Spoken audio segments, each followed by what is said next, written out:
नमस्कार, आदाब। मैं हूं अनवर चौहान। आप देख रहे हैं खबरिया चैनल। लोकसभा के चुनाव के जितने चरण थे उनमें से 6 हो चुके हैं, एक बाकी है। 1 जून को आखिरी चरण का मतदान मुकम्मल हो जाएगा और उसी दिन शाम को टेलीविजन पर एग्जिट पोल आने शुरू हो जाएंगे। लेकिन ये जो दिन है, 1 जून को भी तस्वीर साफ नहीं होगी। अपने अपने नजरिए से लोग एग्जिट पोल के नतीजे सामने रखेंगे, लेकिन तस्वीर मुकम्मल साफ होगी 4 जून को, जब नतीजे सामने आएंगे। फिलहाल मौजूदा जो हालत है, एनडीए दम भर रहा है कि मोदी सरकार वापस आ रही है। उधर इंडिया गठबंधन दावा कर रहा है कि इस बार सरकार वो बनाने जा रहे हैं। किसके दावे में कितना दम है, ये 4 जून को साफ होगा। लेकिन फिलहाल जो लोग अपने अपने नजरिए से प्रिडिक्शन कर रहे हैं, मैं उसका तबसरा आपके सामने पेश करना चाहूंगा। कल मैं देख रहा था इसी मुद्दे को लेकर कि सरकार कौन बनाएगा, एबीपी न्यूज पर संदीप चौधरी के प्रोग्राम में 4 दिग्गज बैठे हुए थे। प्रभु चावला, जो 5 दशक से लगातार चुनावी नर्ज पर नजर रखे रहते हैं, 5 दशक से वो चुनाव कवर कर रहे हैं, लंबा अनुभव है। अपने तजुर्बे के आधार पर जो वो कह रहे हैं, उसकी वानगी मैं आपके सामने पेश करता हूं। प्रभु चावला का साफ कहना है कि इस बार भी यदि मोदी मैजिक चला तो ही मोदी सरकार की वापसी होगी। यदि मोदी मैजिक नहीं चला तो एनडीए सरकार नहीं बना पाएगी। बहुत सारे तर्क हैं, दलीलें हैं उनकी। उन्होंने 3-4 स्टेट का जिक्र किया, महाराष्ट्र का, उत्तर प्रदेश का, बिहार का, कर्नाटक का, और बताया कि जो रिपोर्ट्स आ रही है उसके आधार पर तो लग रहा है कि जिन मौजूदा सांसदों को टिकट रिपीट किए गए, उनसे लोगों की काफी नाराजगी है। इस वजह से कुछ जगहों पर मोदी मैजिक नहीं चल पा रहा है। यानी तस्वीर उन्होंने साफ नहीं की। प्रभु चावला ने साफ साफ शब्दों में कहा कि मोदी मैजिक चलेगा तो मोदी सरकार की वापसी होगी, अन्यथा नहीं। और बहुत सारी दलीलें दी। इनमें 4 में से एक यशवंत सिन्हा, जो सी वोटर के फाउंडर हैं, उनका एग्जिट पोल भी 1 तारीख को आएगा। उन्होंने नतीजों को तो छुपाया, लेकिन कुछ हद तक एक तस्वीर साफ की। इससे पहले यशवंत सिन्हा की मैं बातचीत, जो गुफ्तगू टेलीविजन पर हो रही थी, उसकी चर्चा करूं, उससे पहले मैं आपको बता दूं कि अभय दुबे जनसत्ता अखबार में एक लंबे समय तक काम किया है, वरिष्ठ पत्रकार हैं, मेरे सीनियर हैं। मैं भी जनसत्ता में काम कर चुका हूं, लंबे समय तक मैंने भी काम किया है जनसत्ता अखबार में। और जनसत्ता अखबार के ही प्रदीप सिंह हैं। प्रदीप सिंह ने भी मेरे से बहुत सीनियर हैं, पत्रकार हैं, लेकिन उनका जो नजरिया है बातचीत का, मैं पहले भी 1-2 वीडियो में बता चुका हूं। उनका जो झुकाव है वो बीजेपी की तरफ रहता है। प्रदीप सिंह का साफ कहना था कि बहुत सारे अगर मगर हैं, एंटी इनकम्बेंसी भी है, उत्तर प्रदेश में भी नजर आ रही है, महाराष्ट्र में भी नजर आ रही है, कर्नाटक में नजर आ रही है। लेकिन इस सब के बावजूद किंतु परंतु के बावजूद भाजपा कम से कम 330 सीटें लेकर के आ रही है। और इसके लिए उन्होंने अपनी दलीलें और अपने तर्क भी सामने पेश किए। उन्होंने कहा नाराजगी तो है, लेकिन वोटों का अंतर कम हो जाएगा, लेकिन बीजेपी कम से कम 30 सीटें जीतेगी। अभय दुबे के गले से ये बात नहीं उतरी।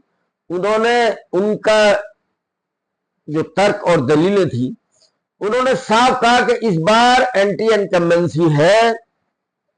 जो सांसद हैं, बहुत से सांसदों को गांव देहात के अंदर बीजेपी के घुसने नहीं दिया जा रहा है। और उन्होंने कहा कि इंडिया गठबंधन ने जो नैरेटिव सेट किया है कि संविधान खतरे में है, आरक्षण खतरे में है, जो दलित वोटर है वो भाग गया है बीजेपी से। उधर अभय दुबे का तर्क है कि जो दलित वोट या तो मायावती को, खासतौर से जाटव वोट मायावती को पड़ेगा, और नॉन जाटव वोट जो है वो इंडिया गठबंधन को जाएगा। ये अभय दुबे की दलील है। लेकिन वहीं प्रदीप सिंह जी कहते हैं कि दलितों से भाजपा को कोई नुकसान होने वाला नहीं है, मायावती को जितना वोट पड़ेगा उससे बीजेपी को फायदा होगा। अपना अपना नजरिया है। ये नजरिया प्रदीप सिंह जी का है और ये नजरिया अभय दुबे का है कि दलित वोटों से इंडिया गठबंधन को फायदा होगा। ये रहा। उधर विनोद अग्निहोत्री भी इस तबसरे में, इस डिबेट में मौजूद थे। वो बड़ी नपीतुली बात करते हैं। वो कहते हैं कौन सरकार बना रहा है, कौन नहीं बना रहा है, ये मैं नहीं कहूंगा। अलबत्ता मौजूदा सरकार की वापसी में बहुत मुश्किलात हैं। उन्होंने कहा, यही अभय दुबे कह रहे थे और यही विनोद अग्निहोत्री कह रहे थे कि इस बार इंडिया गठबंधन को जो चुनाव लड़ा रही है वो पब्लिक चुनाव लड़ा रही है, लोग चुनाव लड़ा रहे हैं। इंडिया गठबंधन इतनी मजबूती से नहीं लड़ा जितनी मजबूती से उसे लड़ना चाहिए था, लेकिन लोग खुद उसकी हिमायत में घरों से निकल निकल के आए और उन्होंने इंडिया गठबंधन को सपोर्ट किया। वो कहते कांटे की टक्कर है, नतीजा कुछ भी हो सकता है। अलबत्ता ये कतई नहीं कहा जा सकता कि मोदी सरकार की वापसी हो ही रही है। ये भी हो सकता है कि इंडिया गठबंधन सरकार बना ले। इसके भी तर्क और दलीलें मौजूद थी। इन सब के अंदर जो सबसे अहम बात थी वो यशवंत सिन्हा की थी, क्योंकि पूरी जिंदगी वो चुनावी सर्वे करते आए हैं, एग्जिट पोल करते हैं और समय पर सियासी जो दौर होता है वो हर दौर में उनकी टीम जो है सर्वे करती रहती है, अलग अलग मुद्दों पर सर्वे करते हैं। चुनावी नतीजे क्या होंगे इस पर भी उनका एग्जिट पोल 1 तारीख को टेलीविजन पर मंजरे आम हो जाएगा। उन्होंने साफ कहा, यशवंत सिन्हा बहुत, उनकी जो बात है बहुत अहमियत रखती है। उन्होंने कहा कि उत्तर प्रदेश के अंदर एनडीए गठबंधन को 25 सीटों पर कड़ी चुनौती मिल रही है। 25 सीटों पर। बोले जब चुनाव शुरू नहीं हुआ था तो एक तरफा कहा जा रहा था कि उत्तर प्रदेश के अंदर एक तरफा लड़ाई है और वहां एनडीए गठबंधन का बोलबाला रहेगा, लेकिन परिस्थितियां अब ऐसी नहीं है। वजह उसकी साफ है। इंडिया गठबंधन ने जो नैरेटिव सेट किया कि संविधान खतरे में है, संविधान खतरे में है। महंगाई के मुद्दे को उठाया, बेरोजगारी के मुद्दे को उठाया, लोगों ने उसे सराहा। ये जो 25 सीटें हैं, बाकायदा नाम लिए, मैं नाम लूंगा, लंबी वीडियो हो जाएगी। एक एक सीट के बारे में उन्होंने कहा कि कतई नहीं कहा जा सकता कि इनमें से किसी एक सीट की भी गारंटी दी जा सकती है कि कौन जीतेगा। इनमें 25 की 25 इंडिया गठबंधन भी जीत सकता है और 25 की 25 एनडीए गठबंधन भी जीत सकता है। यानी 25 में से 0 भी रह सकती है और 25 में से 25 भी हो सकती है। ये रहा, ये 25 सीटर के जब नतीजे आएंगे तब कुछ कहा जा सकता है। फिलहाल इस बार कहने की कुछ स्थिति में नहीं है। फिर उन्होंने महाराष्ट्र का जिक्र किया। बोले महाराष्ट्र के अंदर गुजराती और नॉन गुजराती की लड़ाई चल रही है। वहां अजीत पवार इस हालत में नहीं, जो एनडीए के साथ एलाई है वहां पर शिंदे, अजीत पवार, वो इस हालत में नहीं है कि भाजपा की मदद कर सके। बोले वहां बड़े सीधे सीधे कुछ सीटों पर कांग्रेस और बीजेपी के बीच, कांग्रेस और बीजेपी के बीच कड़ी टक्कर है, कड़ा मुकाबला है। कुछ नहीं कहा जा सकता क्या नतीजा है। और कहीं पर शिवसेना उद्धव ठाकरे, उसके बीच और बीजेपी के बीच कड़ा मुकाबला है।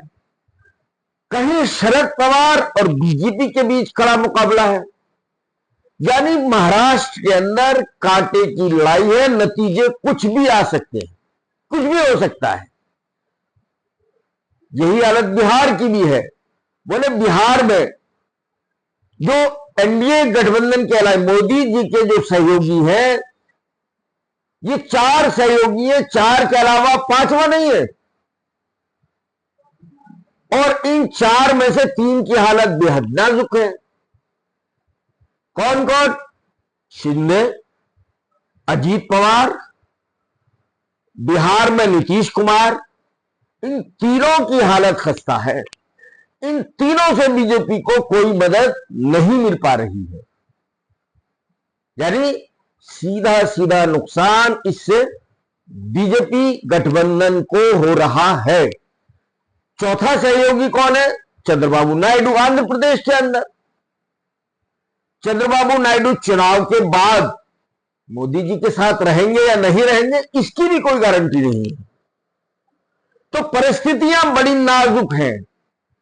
जो लोग पिक्चर साफ कर रहे हैं, तस्वीर साफ कर रहे हैं कि नहीं मोदी है तो मुमकिन है, ऐसा नहीं है भाई। इस बार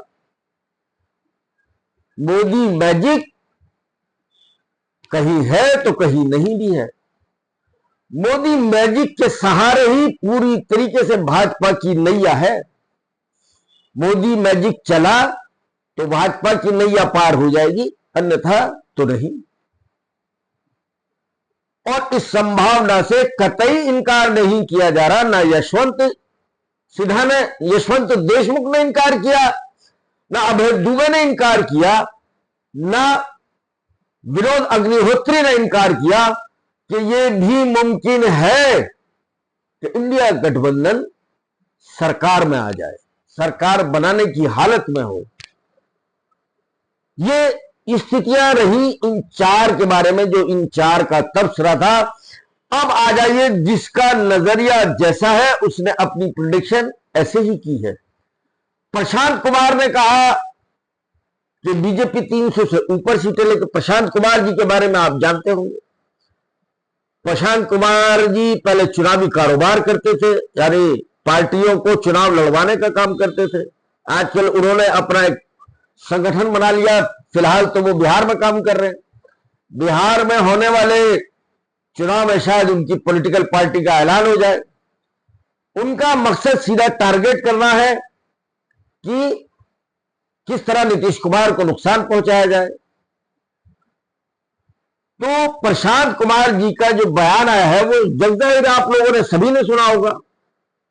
प्रशांत कुमार जी कहते हैं कि एनडीए ही सरकार, मोदी जी ही सरकार बनाएंगे। उत्तर भारत से जो सीटें घटेंगी वो साउथ से पूरी हो जाएंगी। लेकिन जब उनसे पूछा गया, लोगों ने जिक्र किया, तो अगर मगर किंतु परंतु में फंस गए वो, कि कैसे आएंगी पूरी, कैसे पूरी होंगी एनडीए। वो कहते हैं 303 से ऊपर आएंगी बीजेपी की। खैर, ये उनका नजरिया हो सकता है। इधर योगेंद्र यादव भी पहले सफोलॉजिस्ट थे, आजकल वो पॉलिटिकल पारी खेल रहे हैं, सियासी पारी खेल रहे हैं।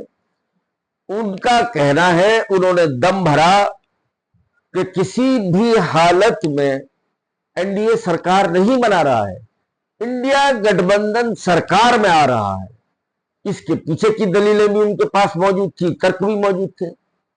उन्होंने कहा, आप गौर कीजिएगा, चुनाव से पहले एक तरफा लड़ाई थी। जिससे पूछो कहता था कि मोदी जी आ रहे हैं, मोदी जी आ रहे हैं, मोदी है तो मुमकिन है। जिससे पूछो, बोले आज कोई कहता है कि मोदी है तो मुमकिन है, आज ये कोई कहता है कि आएगा तो मोदी ही। बोला अब तो नहीं है लोगों की जबान पर ये बात, हर एक की जबान पर है कि कांटे की टक्कर हो रही है।